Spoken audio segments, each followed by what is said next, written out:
Epidemics don't come from nowhere. They're started by something, or someone. And many people argue that someone, the companies who made the drugs in the first place. How much responsibility do the manufacturers of opioids bear for this crisis? Quite a bit.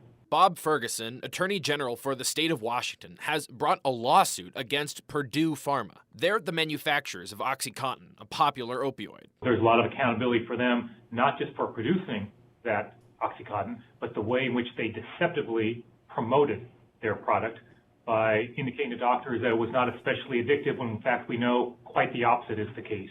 The opioid epidemic broke out in the early 2000s. In the 90s, Purdue was marketing their new product, OxyContin, to doctors. Ferguson says they sold it as a safe way to treat chronic pain with a low risk of addiction or overdose. This, he says, despite the fact that they had almost no evidence to prove it. And in Washington state, you cannot be deceptive about the way you market your products, any product. Even more striking, when faced with addicted patients demanding more and more drugs from their doctors, Purdue didn't waver in their claims. Instead, Ferguson says, they recommended doctors prescribe even higher doses. They even called it pseudo-addiction, as if it wasn't really addiction these individuals were suffering from, but actually pain. But the manufacturers are just one player in the epidemic. The AG has also brought a separate lawsuit against 3 companies known as distributors. They're the ones who actually provide doctors with the drugs. They're some of the most profitable companies in the world. These companies, the suit argues, are responsible for allowing overprescription.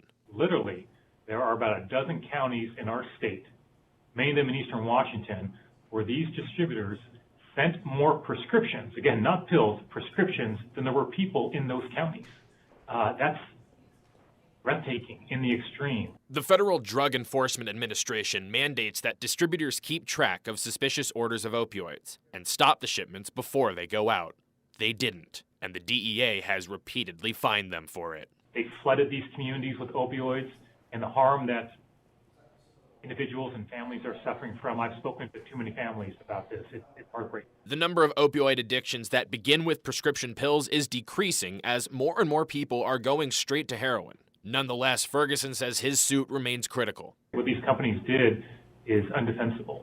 They need to be held accountable. The suit demands penalties from the companies, all the profits they've made off opioids in Washington. Ferguson wants to redirect that money to stopping the epidemic. For their part, the companies deny wrongdoing. Purdue, the manufacturer, said in a statement, quote, Purdue Pharma vigorously denies the allegations in the lawsuit and will continue to defend itself against these misleading attacks. The state cannot link the conduct alleged to the harm described. McKesson, one of the distributors, declined to comment on this suit, but said in a statement, quote, we are deeply concerned by the impact the opioid epidemic is having on families and communities across our nation. The other distributors did not respond to requests for comment.